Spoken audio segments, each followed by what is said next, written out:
أعوذ بالله من الشيطان الرجيم أعوذ بالله من الشيطان الرجيم بسم الله الرحمن الرحيم الحمد لله رب العالمين الرحمن الرحيم مالك يوم الدين إياك نعبد وإياك نستعين اهدنا الصراط المستقيم صراط الذين أنعمت عليهم غير المغضوب عليهم ولا الضالين آمين. Assalamualaikum warahmatullahi wabarakatuh. Alhamdulillah wassalatu wassalamu ala Rasulillah wa ala alihi wa man walah. Syada la ilaha illallah, syada anna Muhammadan abduhu wa rasuluh. Allahumma salli ala sayidina Muhammad wa ala alihi wa sahbihi ajma'in. Amma ba'du. Apa khabar tuan-tuan dan puan yang dirahmati Allah sekalian? Kita bertemu dalam My Quran Time baca faham amal pada hari ini untuk sama-sama kita mengulang kaji halaman-halaman yang telah pun kita baca, sudah pun kita fahami serba sedikit. Kita ingin mengulang agar pengulangan ini menetapkan, meneguhkan lagi intipati daripada surah Ibrahim, surah yang ke-14 yang mempunyai banyak cahaya, banyak permata untuk kita sama-sama rungkai, sama-sama kita dalami dan masukkan ke dalam hati kita sehingga kita mengamalkannya, memimpin kehidupan kita di dunia ini. Pada hari ini kita bersama dengan Al-Fadil Ustaz Tirmizi. Apa khabar Ustaz? Alhamdulillah. Alhamdulillah kita nak mengulang kaji hari ini ya, dan kita bertuah hari ini kita bersama dengan pegawai kajian R&D dan juga think tank bagi My Quran Time yang melakukan kajian yang membekalkan maklumat-maklumat kepada saya lah, terutamanya pentadabbur, iaitu Al-Fadil Ustaz Safri Zain. Assalamualaikum Ustaz. Waalaikumsalam warahmatullahi wabarakatuh. Baik, alhamdulillah. Apa khabar Ustaz? Alhamdulillah, khair insya-Allah. Okey, alhamdulillah kita gembira hari ini bersama dengan Al-Fadil Ustaz Safri untuk sama-sama mengulang kaji daripada halaman 255 hingga 259. Bagi tuan-tuan yang berada di rumah, yang berada mungkin di mana-mana lokasi, saya menyuruh tuan-tuan untuk share ya, kongsikan dengan rakan-rakan, dengan ahli keluarga. Kita nak mengulang kaji, mungkin ada yang terlepas beberapa hari lepas, tapi kali ini kita nak melihat apakah intisari dalam halaman ini. Jadi mari sama-sama kita mulakan dahulu dengan bacaan daripada surah Ibrahim ayat 1 dan ayat 2. Memulakan surah Ibrahim, dan kemudian nanti kita bersama dengan Al-Fadil Ustaz Safri untuk kita melihat gambaran luas surah Ibrahim ini. Kalau sebelum ini surah Ar-Ra'du, surah Ibrahim ini apakah yang cuba disampaikan, apa mesej yang kita boleh dapat secara luas sebelum kita mengulang kaji halaman demi halaman. Kita baca dahulu ayat 1 hingga 2 surah Ibrahim. Baik, terima kasih Fadil Ustaz Tuan Fazrul, sahabat-sahabat Al-Quran, dan tak lupakan tetamu bintang ilmuwan kita pada kali ini Ustaz Safri. Sama-sama kita di online, insya-Allah kita bacakan terlebih dahulu ayat 1 dan 2, insya-Allah menjadi asas perbincangan pada surah Ibrahim pada hari ini insya-Allah. Auzubillahi minasyaitonirrajim. Bismillahirrahmanirrahim. Alif Lam Ra. Kitabun anzalnahu ilaika litukhrijan الناس من الظلمات إلى النور بإذن صراط العزيز الحميد.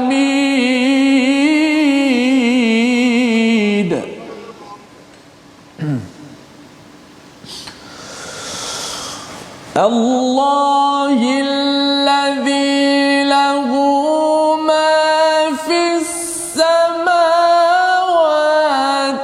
وما في الأرض وويل للكافرين من عذاب شديد. صدق الله العظيم. Surah Al-Azim, gitulah bacaan daripada ayat 1 dan 2 daripada surah yang ke-14 surah Ibrahim pada muka surat 255 yang kita insya-Allah cuba untuk mengulang kaji hari ini sehingga halaman 259. Apakah terjemahan daripada ayat pertama kedua tadi? Alif Lam Ra, ini adalah kitab yang kami turunkan kepadamu wahai Muhammad agar engkau mengeluarkan manusia daripada kegelapan-kegelapan kepada cahaya terang benderang dengan izin Tuhan mereka, iaitu jalan Tuhan yang Maha Perkasa lagi Maha Terpuji. Allah yang memiliki segala yang ada di langit dan apa yang ada di bumi. Celakalah bagi orang yang ingkar kepada Tuhan kerana ditimpa azab siksaan yang sangat berat. Kalau katakan Ustaz Safri boleh mencerahkan gambaran luas surah Ibrahim, dan kalau boleh sentuh sedikit tambahan Ustaznya pada ayat yang nombor 2 itu ada Allahil ladzi. Ya, biasanya saya biasa dengar Allahul ladzi kan. Kalau ada pencerahan dari segi bahasa Arab tambahanlah Ustaz ya selepas Ustaz menerangkan tentang gambaran surah Ibrahim. Silakan Ustaz Safri. Bismillahirrahmanirrahim. Assalamualaikum warahmatullahi wabarakatuh. Salam. Terima kasih Ustaz Fatul dan Ustaz Irmizi. Jazakumullah khairan. Alhamdulillah, bersyukur kita limpahkan kehadirat Allah Subhanahu wa taala. Kita hari ini mengulang kaji surah Ibrahim. Surah Ibrahim adalah surah Makkiyah, iaitu ada 52 ayat yang Allah turunkan kepada Nabi Muhammad sallallahu alaihi wasallam sebagai tasliyah, sebagai penghibur Nabi sallallahu alaihi wasallam. Kalau kita tengok secara umum kepada surah Ibrahim ini, yang pertama Allah mulakan dengan Alif Lam Ra, huruf muqatta'ah yang merupakan salah satu intibah. Kita ambil perhatian apa yang Allah nak sampaikan kepada kita selepas ini, iaitu Al-Quran adalah sebagai pembimbing yang diturunkan oleh Allah Subhanahu wa taala kepada Nabi Muhammad sallallahu alaihi wasallam, iaitu membawa manusia daripada jalan yang zulumat kepada jalan yang terang yang diridai oleh Allah Subhanahu wa taala. Kemudian pada surah ini juga ada perintah solat, infak, baik infak itu tersembunyi ataupun secara terang-terangan. Kemudian pada surah ini juga Allah Subhanahu wa taala menjelaskan kepada kita, iaitu ada kisah para rasul, di antara dia kisah Nabi Musa alaihissalam. Apa tujuan dia adalah untuk menghibur hati Nabi sallallahu alaihi wasallam. Kemudian berikutnya Allah Subhanahu wa taala memberikan setiap para rasul atau para nabi itu menyampaikan risalah dakwah sesuai dengan bahasa kaum. Salah satu contoh dia adalah Allah beri satu perumpamaan tamsil ataupun perkataan-perkataan yang agar kita dapat memberikan tumpuan perhatian. Di antara dia Allah beri perkataan kalimat thayyibah itu seperti pohon yang indah, pohon yang rindang, iaitu merupakan perkataan yang baik dan perkataan yang salah. Kemudian berikutnya Allah Subhanahu wa taala menceritakan beberapa nikmat-nikmat yang diberikan oleh Allah Subhanahu wa taala kepada kita dan kepada umat-umat terdahulu, terutama iaitu berkaitan dengan Al-Quran dan juga penyelamatan umat Nabi Musa AS. Yang menarik lagi tuan, dekat sini di ujung daripada surah Ibrahim ini ada perkataan ulul albab, artinya hanya orang-orang yang faham, orang-orang yang mengerti dan memahami, syukuri nikmat Allah Subhanahu wa taala. Perkataan tadi perkataan Allahi, biasa kita dengar Allahu kan, Ya, rupanya di antara ayat ini ada kaitan dia dengan Azizil Hamid. Azizil Hamid, maka di sini Allahi yang dalam istilah bahasa Arab dia adalah badal. Jadi itu kaitan dia di antara Azizi Al-Hamidi, seolah-olah ayat ini ada berkaitan dengan ayat pertama dengan ayat yang kedua.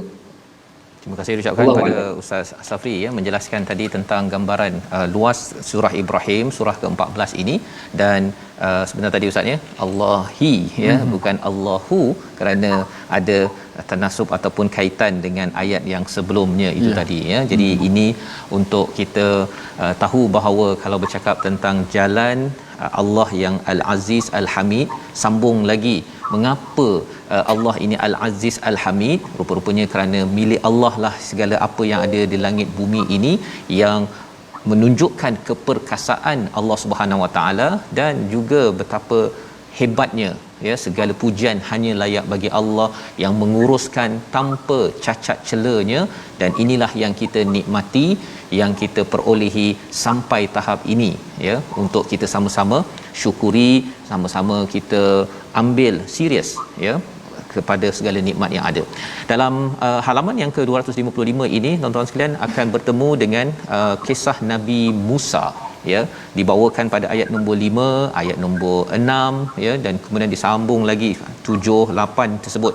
Mungkin kita nak baca dahulu kepada ayat yang ke-5 dahulu, kemudian kita nak bersama dengan Ustaz Safri untuk melihat mengapa Nabi Musa ni kalau ikut daripada garis masanya lahir ataupun hadir selepas Nabi Ibrahim.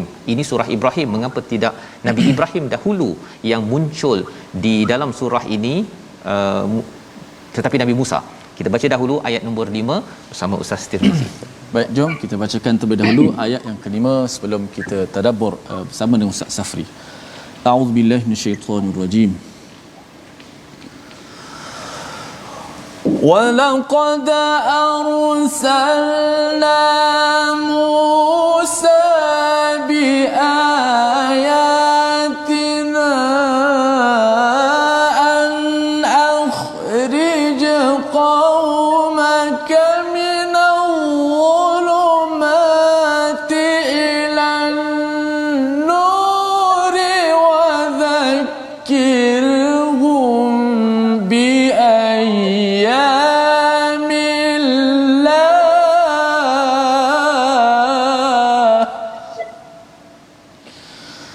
إِنَّ فِي ذَلِكَ لَآيَاتٍ لِكُلِّ صَبَّارٍ شَكُورٍ.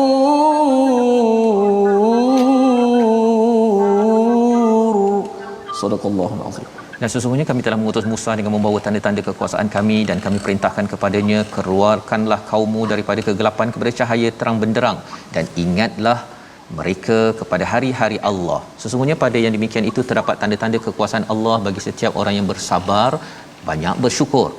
Mungkin Ustaz Safri boleh mencerahkan kisah Nabi Musa pula yang mendahului dalam surah ini berbanding dengan nama Nabi Ibrahim. Nabi Ibrahim ni awal lagi. Apakah pelajaran yang boleh kita ambil di sebalik kisah Nabi Musa memulakan surah Ibrahim ini, Ustaz? Masya-Allah, alhamdulillah. Allah Subhanahu wa taala menurunkan Al-Quran kepada Nabi Muhammad sallallahu alaihi wasallam pada ayat yang pertama itu. Kemudian Allah Subhanahu wa taala menyebutkan kisah Nabi Musa alaihi salam. Di sini Allah Subhanahu wa taala ingin menyebutkan kepada Nabi Muhammad sallallahu alaihi wasallam betapa hebatnya perjuangan Nabi Musa alaihi salam menghadapi umat pada ketika Nabi Muhammad sallallahu alaihi wasallam dirundung dengan kedukaan, bagaimana menghadapi umat pada waktu itu. Maka Allah Subhanahu wa taala menurunkan kisah Nabi Musa alaihi salam kepada Nabi Muhammad sallallahu alaihi wasallam. Artinya perjuangan yang dilakukan oleh Nabi Muhammad sallallahu alaihi wasallam, al-inqaz, untuk menyelamatkan manusia daripada zulumat ila nur, maka Nabi Musa alaihi salam juga tujuan diturunkan oleh Allah Subhanahu wa taala juga menyelamatkan manusia daripada zulumat ila nur. Begitu juga nanti kita menengok bagaimana Ibrahim alaihissalam dan perjuangan mereka baginda memerintahkan manusia untuk melakukan kebaikan demi kebaikan. Kemudian dan surah ataupun ayat ini juga Allah sebutkan tentang kisah Nabi Musa alaihissalam, artinya untuk menghibur hati Nabi sallallahu alaihi wasallam dan juga memberikan nilai-nilai kesabaran yang dilakukan oleh Nabi Musa alaihissalam agar mendapat pengajaran bagaimana baginda menghadapi umat manusia, iaitu bersama Rasulullah sallallahu alaihi wasallam. Dan ayat ini juga, kisah Nabi Musa terletak dalam surah Ibrahim ini juga rupanya membimbing Nabi Muhammad sallallahu alaihi wasallam bagaimana menghadapi umat, dan ini merupakan salah satu contoh bagi kita juga bagaimana perjuangan para rasul dahulu, Nabi Muhammad dan Nabi Ibrahim, sehingga baginda Nabi Musa alaihissalam diangkat oleh Allah Subhanahu wa taala bergelar ulul azmi. Maka pada ayat ini Allah Subhanahu wa taala menerangkan betapa banyak nikmat-nikmat yang diberikan oleh Allah Subhanahu wa taala kepada umat Nabi Musa, seperti nikmat yang sangat hebat, iaitu diselamatkan daripada Firaun. Kemudian selepas mereka di padang pasir, mereka dinaungi oleh awan. Kemudian tidak ada makanan, Allah Subhanahu wa taala menurunkan manna wa salwa, kemudian diberikan minuman. Ini merupakan adalah ayyamillah, nikmat-nikmat yang diberikan oleh Allah Subhanahu wa taala. Artinya, wahai umat Muhammad, Nabi Musa diberikan oleh Allah Subhanahu wa taala umat dan nikmat yang sangat banyak. Maka wahai umat Nabi Muhammad sallallahu alaihi wasallam, syukurilah nikmat yang diberikan oleh Allah Subhanahu wa taala. Apa nikmat yang sangat hebat diberikan oleh Allah kepada kita? Kita ada Al-Quranul Karim. Maka Nabi Musa berpesan kepada umat dia, la in syakartum la azidannakum la in kafartum inna azabi lasyadid. Terima kasih ucapkan pada Ustaz Safri ya. Maksudnya apabila awal ini bercakap tentang Nabi Muhammad, patah sedikit, kembali balik kepada Nabi Musa, patah lagi lebih awal Nabi Ibrahim, itu susu galurnya. Dan kalau kita yang baca Ustaz ya, nampak gayanya bila kita baca ni, kita flashback balik kepada Nabi Muhammad dan kemudian Nabi Musa dan juga Nabi Ibrahim. Pasal ada orang kata Ustaz ya, Nabi Ibrahim tu lama sangat kan, tak relevan kan, dibawakan Nabi Musa jauh juga, Nabi Muhammad jauh juga. Sebenarnya kalau nak kira jauh tak jauh, semalam pun jauh sebenarnya kan, tetapi kita tahu bahawa kita ada susu galur yang sama seperti mana Ustaz Safri nyatakan tadi. Dan lebih daripada itu, Nabi Musa bersama kaumnya ada banyak nikmat yang diberikan pada umat. Di Mekah itu banyak nikmat, datang Rasul, ada Kaabah, adanya legasi Nabi Ibrahim. Tetapi kalau tidak disyukuri segala nikmat ini, yang disyukuri hanyalah kurma ataupun air zam-zam semata-mata, maka itu akan mengundang azab daripada Allah Subhanahu wa taala. Jadi kita nak teruskan dengan halaman 257 ya, 257. Ada perkataan sultan ya, ada perkataan sultan pada ayat yang ke-11. Kita baca dahulu ayat ini bersama Ustaz Tirmizi sebelum kita nak memahami apa maksud sultan yang sebenar-benarnya, untuk kita sama-sama fahami bagaimana dalam kerja dakwah ataupun kehidupan kita. Ayat 11 muka surat 257 bersama Ustaz Tirmizi. Baik. Kita berpindah pada ayat yang ke-11 insya-Allah. Auzubillahi minasyaitanir rajim.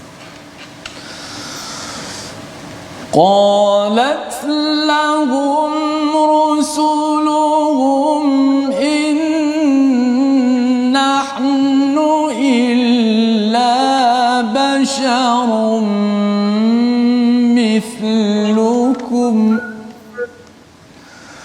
walakin Allah yamunnu ala man yasha'u min ibadihi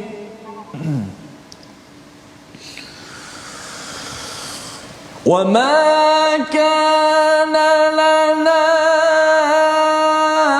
an na'tiyakum bisultanin illa biiznillah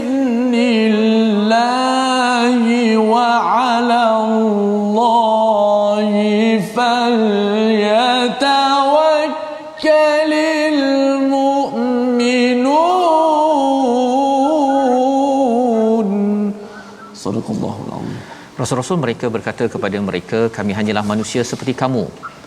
Kepada kamu, tetapi Allah memberi kurniaan kepada siapa yang Dia kehendaki di antara hamba-hambanya. Tidak layak bagi kami mendatangkan suatu bukti kepada kamu bisultan, melainkan dengan izin Allah Subhanahu Wa Taala, dan hanya kepada Allah sahaja hendaknya orang yang beriman bertawakal. Dalam ayat ini respon nabi-nabi ataupun rasul-rasul sebelum ini, bukan sekadar Nabi Muhammad sallallahu alaihi wasallam, tetapi rasul-rasul sebelum ini bila dicabar oleh kaumnya, ya, datangkanlah suatu mukjizat, ya, datangkanlah ayah, fatuna bisultanin mubin, datangkanlah sultan pada ayat yang ke-10.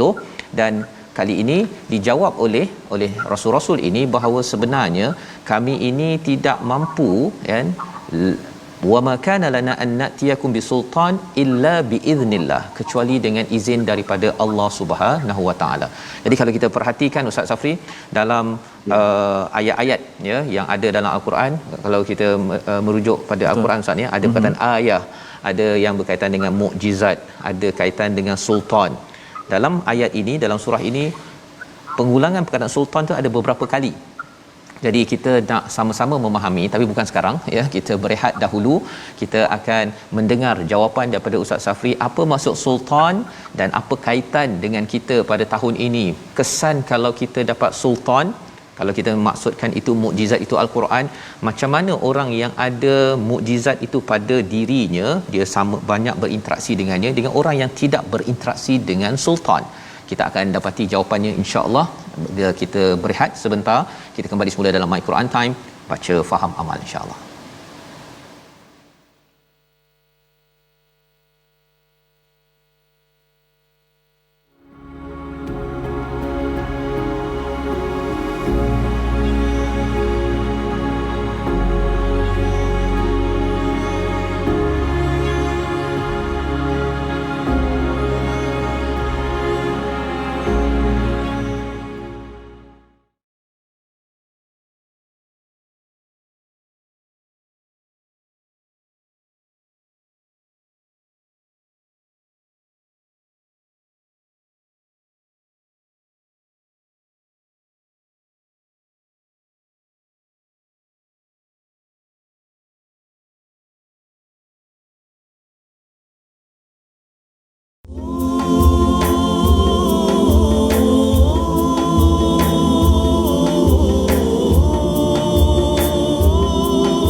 ألم تر أن الله خلق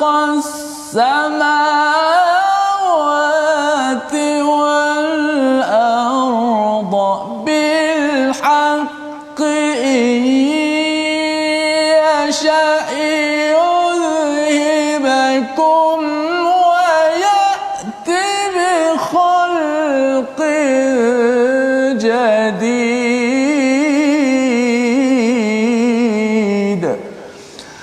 Tidakkah kamu memerhatikan bahawa sesungguhnya Allah Subhanahu Wa Taala telah menciptakan langit dan bumi dengan hak, yakni benar.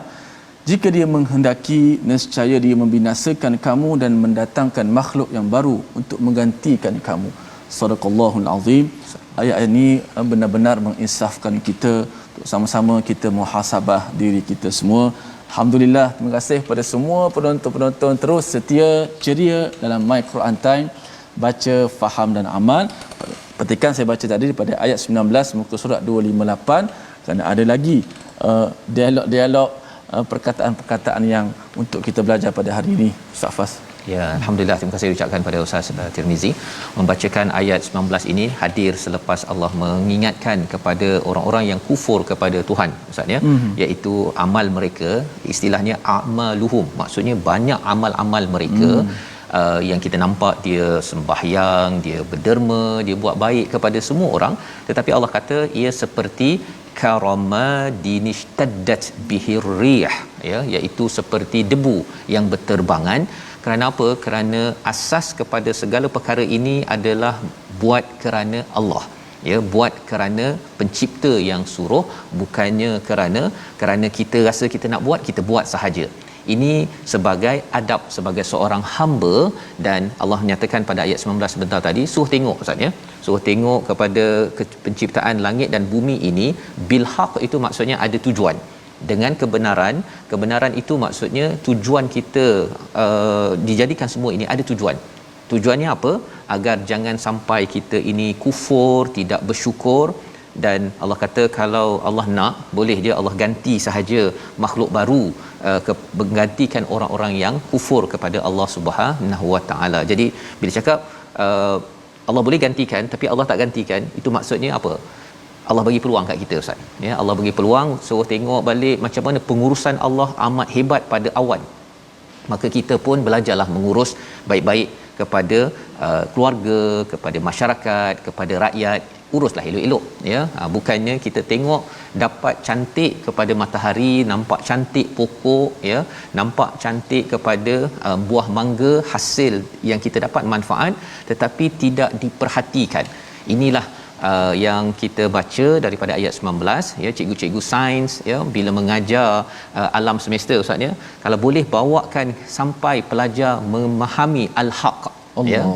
Bukan sekadar bila tengok matahari, okey ada cahaya matahari, fotosintesis, kemudian ada mineral campur, kemudian masuk oksigen menghasilkan karbon dioksida, yang itu okey, tetapi kita nak tahu mengapa Allah jadikan amat kemas Ustaz ya, amat kemas, agar bila dah tahu perkara tersebut, jagalah pokok elok-elok kan, bukannya ditarah ataupun merosakkan lagi, khawatir ya apa Allah bagi peluang itu tidak kita hargai. Jadi kita nak melihat kepada perkara ini bersama dengan Ustaz Safri sebentar tadi, sultan ya, yang kita baca daripada ayat 11.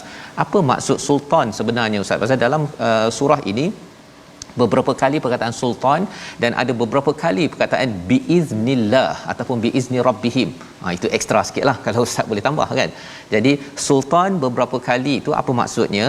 Kalau ada penerangan mengapa surah ini banyak istilah biiznillah ataupun biizni rabbihim, bersama Ustaz Safri.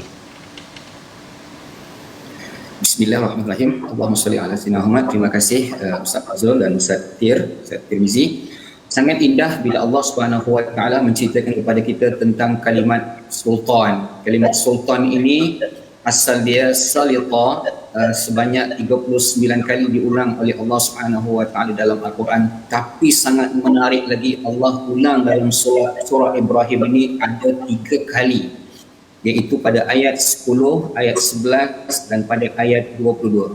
Dan tambah lagi menarik, masya-Allah, subhanallah, ayat yang 10 dan 11 Allah letakkan perkataan situ bisultan, dan pada ayat yang ke-22 Allah letakkan min sultan. Ada perbezaan yang sangat menarik daripada segi bahasa. Bila diletakkan di situ huruf ba, artinya ada tufidul ilsaq, artinya menyatu.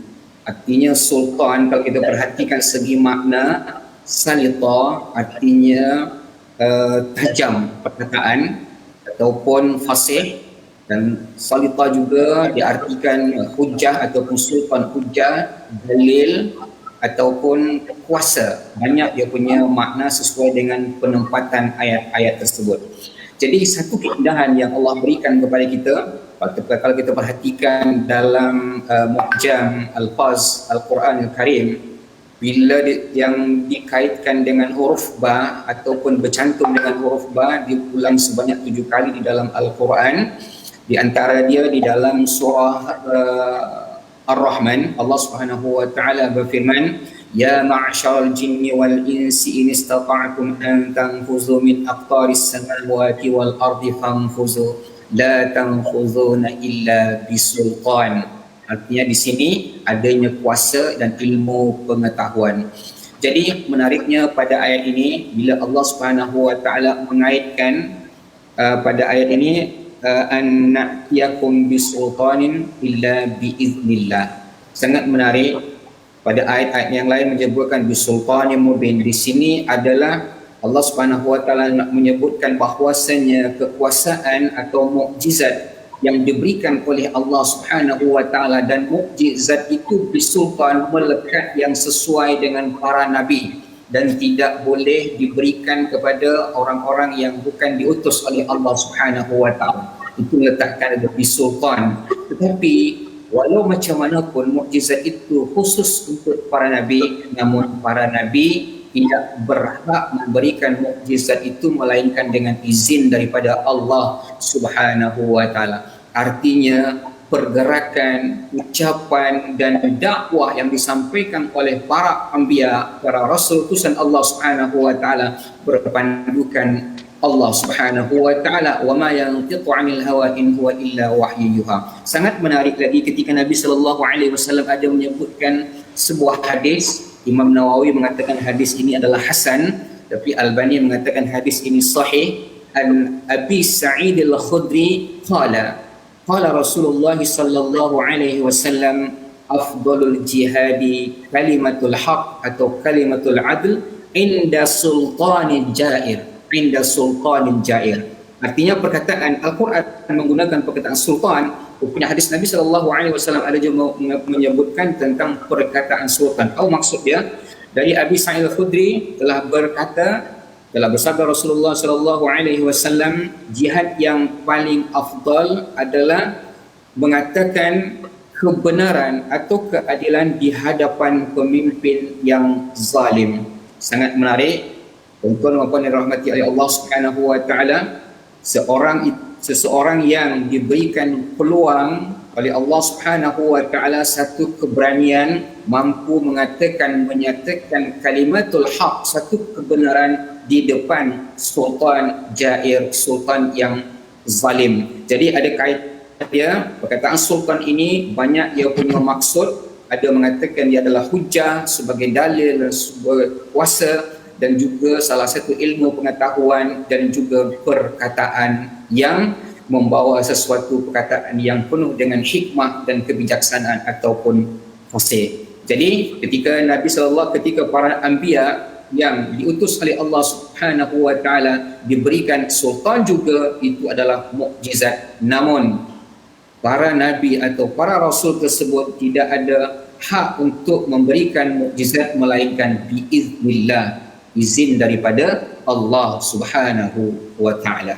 Terima kasih ucapkan pada Ustaz Safri ya, menjelaskan tentang istilah sultan sebentar tadi, iaitu satu hujah yang kuat Ustaz ya, dan semua ini adalah dengan izin Allah Subhanahu wa taala ya. Sebagaimana juga kalau dalam surah Al-Isra kita akan baca nanti bila Allah kita berdoa kan, wa qur rabbi adkhilni mudkhala sidqin wa akhrijni mukhraja sidqin waj'alni min ladunka sultanan nasira. Sultan itu, hujah yang kuat itu hanya datang daripada Allah, pertolongan Allah Subhanahu taala.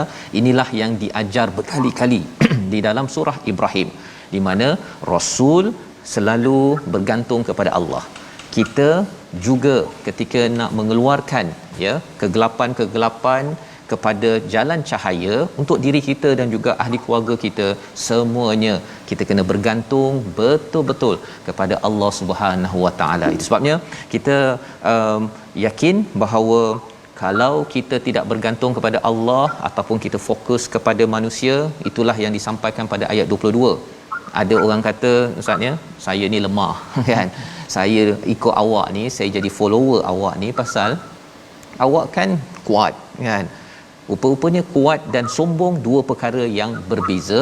Kita kena sentiasa bergantung pada Allah yang maha kuat, Al-Azizil Hamid. Kerana kalau kita bergantung kepada manusia pasal dia hebat ataupun pasal dia ni dipuji orang, saya pun ikut kepada dia, itu menyebabkan seseorang itu boleh menjadi orang yang zalim, sebagaimana dalam ayat yang ke-22.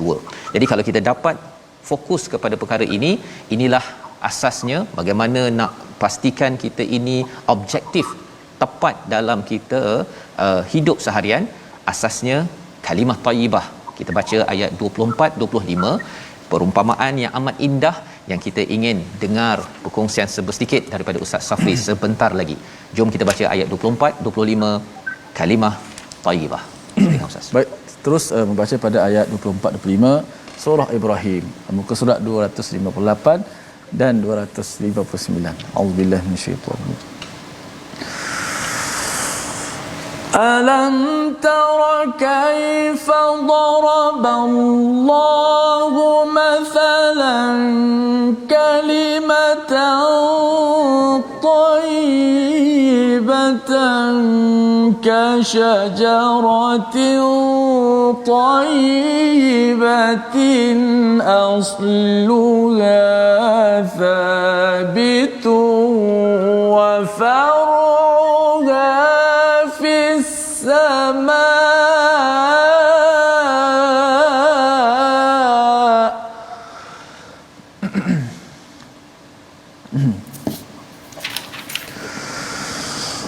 تؤتي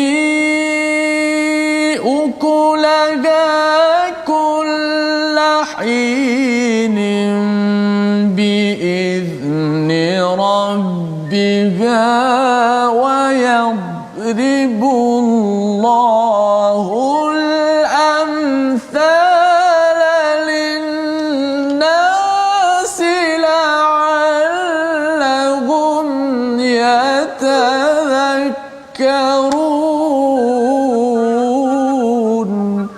صدق الله العظيم. Tidakkah kamu memerhatikan bagaimana Allah telah membuat perumpamaan kalimah yang baik seperti pohon yang baik, akarnya kuat dan cabangnya menjulang ke langit.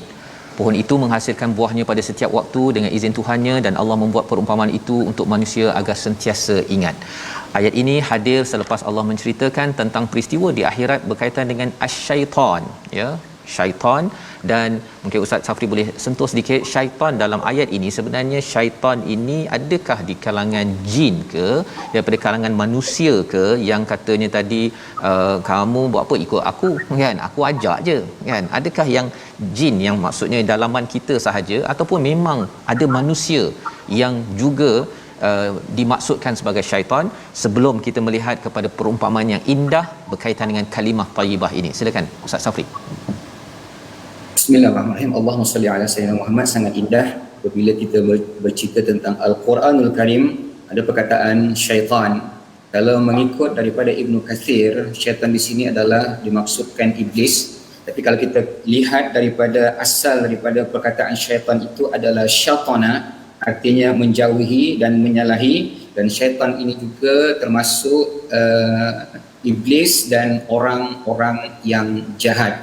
Jadi kalau manusia mempunyai ataupun memiliki perangai seperti perangai syaitan, sebab apa? Mereka ini sombong, mereka ini mengajak kepada kejahatan, membisikkan kepada manusia perkataan-perkataan yang tidak baik dan mengajak manusia durhaka kepada Allah Subhanahu wa taala. Manusia yang seperti ini disebutkan kasyaitana. Mereka memiliki sifat-sifat yang dimiliki oleh syaitan. Menariknya ayat ini, kenapa Allah Subhanahu wa taala mengingatkan kita bahwasanya kita kena berhati-hati dengan rayuan godaan syaitan.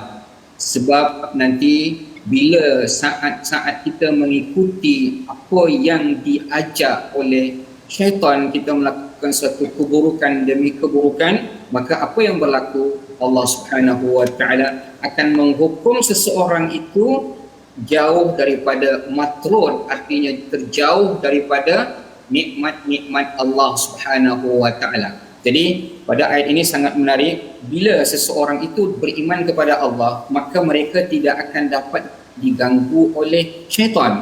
Apabila kita membaca a'udzubillahi minasyaitonirrajim, kita jauh daripada syaitan. Wa iza qara'tal Qur'ana fasta'idz billahi minasyaitonirrajim. Kemudian innahu laisa lahu sultanun 'alal ladzina amanu wa 'ala rabbihim yatawakkalun. Menarik, pada surah An-Nahl ini juga disebutkan pada ayat 90, pada ayat 99 ini Allah Subhanahu wa taala menyebutkan innahu laisa lahu sultan, bahwasanya syaitan ini tidak ada sedikit pun kekuasaan. Pada ayat ini sangat menarik, tidak diletakkan min sultan, tidak diletakkan bisultan, sebab syaitan sedikit pun tidak akan memiliki sesuatu kekuasaan untuk mengubah keadaan manusia kepada sesuatu perkara yang lain. Tetapi Allah Subhanahu wa taala memberikan satu garis besar kepada kita bahwasanya syaitan itu tidak akan dapat menggoda manusia, iaitu siapa mereka? orang-orang yang beriman kepada Allah Subhanahu wa taala. Bila mereka beriman kepada Allah Subhanahu wa taala, maka syaitan tidak akan dapat mengganggu. Jadi inilah yang Allah nak ingatkan kepada kita, wahai manusia, wahai umat Nabi Muhammad sallallahu alaihi wasallam, jauhilah perbuatan-perbuatan yang mengundang bisikan-bisikan syaitan. Bila perbuatan kita, ucapan kita dipelihara oleh Allah Subhanahu wa taala, maka ucapan kita jadi ucapan thayyib, sebagaimana yang telah dibacakan tadi oleh Ustaz Tirmizi, alam tara kaifa daraballahu masalan kalimatan thayyibatin kasyajaratin thayyibah asluha thabitun wa far'uha fis sama. Ini bila perkataan indah ini keluar apabila seseorang itu sudah tertinding oleh syaitan. Syaitan tak boleh masuk, tak boleh menghasut mereka, maka setiap perkataan mereka keluar adalah perkataan-perkataan yang baik. Sebagian ulama tafsir mengatakan kalimatut thayyibah ini adalah syahadah, asyhadu an la ilaha illallah wa asyhadu anna muhammadar rasulullah. Dan sebagian ulama mengatakan juga perkataan la ilaha illallah. Artinya, tuan-tuan dan puan dirahmati oleh Allah Subhanahu wa taala, bila la ilaha illallah terpatri dalam hati kita, adakah kita akan mengatakan sesuatu perkataan yang tidak baik? Artinya, mafhumnya, bila seseorang itu mengeluarkan perkataan yang tidak baik, cercaan, menghina dan sebagainya, berarti secara garis besarnya adalah mereka tidak beriman kepada Allah Subhanahu wa taala. Bila mereka tidak beriman kepada Allah Subhanahu wa taala, berarti mereka sedang digoda oleh syaitan ini. Bahkan mereka adalah memiliki sifat syaitan ataupun kasyaitana, mereka seolah-olah menjadi syaitan. Na'udzubillahi min zalik. Jadi tuan-tuan dan puan dirahmati oleh Allah Subhanahu wa taala, ayat ini sangat amat memberikan kesan dalam kehidupan kita, sebab Allah memberikan perumpamaan kalimatut thayyibah. Allah bagi perkataan simple saja kepada kita. Pokok yang ada di hadapan kita, bukan Allah sebutkan langit luas, kita jauh daripada pandangan kita. Allah bagi sebuah ataupun sepohon pokok yang ada di hadapan kita. Wahai manusia, fikirkanlah pokok tersebut, pokok yang baik akan memberikan hasil yang baik. Artinya mafhum mukhalafah dia, kalau pokok itu tidak baik, maka dia tidak akan menghasilkan kebaikan. Jadi perkataan baik itu akan dapat memberikan infak kepada orang lain. Bila seseorang itu tidak mampu mengatakan perkataan yang tidak baik, berarti syaitan telah menggoda mereka dan syaitan masuk ke dalam diri mereka. Fali'azubillah, na'udzubillahi min zalik. Terima kasih ucapkan pada Ustaz Safri menjelaskan tentang kalimah thayyibah tadi Ustaz, ya, agar kita perjuangkan. Kalau kita kata tidak ada ilah kecuali Allah, maksudnya kita cari perkataan Allah, Quran yang kita baca setiap hari. Kita doa pada Allah Subhanahu Wa Taala, Allah pimpin kita dengan kalimah thayyibah bersama Ustaz Tirmizi. Bismillahirrahmanirrahim. Alhamdulillahirabbil alamin, wassalatu wassalamu ala asyrafil anbiya'i wal mursalin wa ala alihi wa sahbihi ajma'in. Allahumma inna nas'alukal jannah wa ma qarraba ilaiha min qawlin wa amal, wa na'udzubika minan nar wa ma qarraba ilaiha min qawlin wa amal. Ya muqallibal qulub, tsabbit qulubana ala dinik. Wa sallallahu ala sayyidina Muhammad wa ala alihi wa sahbihi wasallam. Walhamdulillahirabbil alamin. Amin ya rabbal alamin. Terima kasih ucapkan pada Ustaz Tirmizi, dan juga saya mengucapkan ribuan terima kasih kepada Al-Fadhil Ustaz Safri Zain yang bersama pada hari ini untuk mencerahkan halaman 255 hingga 259. Kita doakan Allah Subhanahu taala membina diri kita, keluarga kita tuan-tuan, dengan kalimah thayyibah, menghasilkan pohon-pohon yang indah bermanfaat kepada seluruh dunia. Caranya bagaimana? La ilaha illallah itu kita ikut cakap Allah itulah yang kita belajar setiap hari dalam My Quran Time, dan inilah yang kita ingin gerakkan dalam tabung gerakan Al-Quran, kempen membanyakkan lagi usaha-usaha Al-Quran. Kalimah thayyibah ini dimasukkan, disiram pada setiap individu, sehingga apa yang berlaku, ahli keluarga kita akan menjadi pohon yang menjulang ke langit, memberi manfaat pada setiap musim. Kita bertemu lagi pada siaran esok, dan pada malam ini ulangan, dan juga pagi esok InsyaAllah bermula 1 Ogos pada ulangan pada waktu malam, bukan lagi pada jam 11 tetapi pada jam 10 malam. Kita doakan agar tuan-tuan terus istiqamah dan jaga keselamatan, kesihatan tuan-tuan ya. Bagi tuan-tuan yang sudah pun mendaftar vaksin, hari ini ada yang dalam perjalanan, kita ucapkan selamat maju jaya. Moga-moga Allah terus lindungi kita semua, terus kita dapat bersama selamat di dunia, selamat sampai ke akhirat sana insya-Allah. Bertemu lagi dalam My Quran Time, baca faham amal insya-Allah.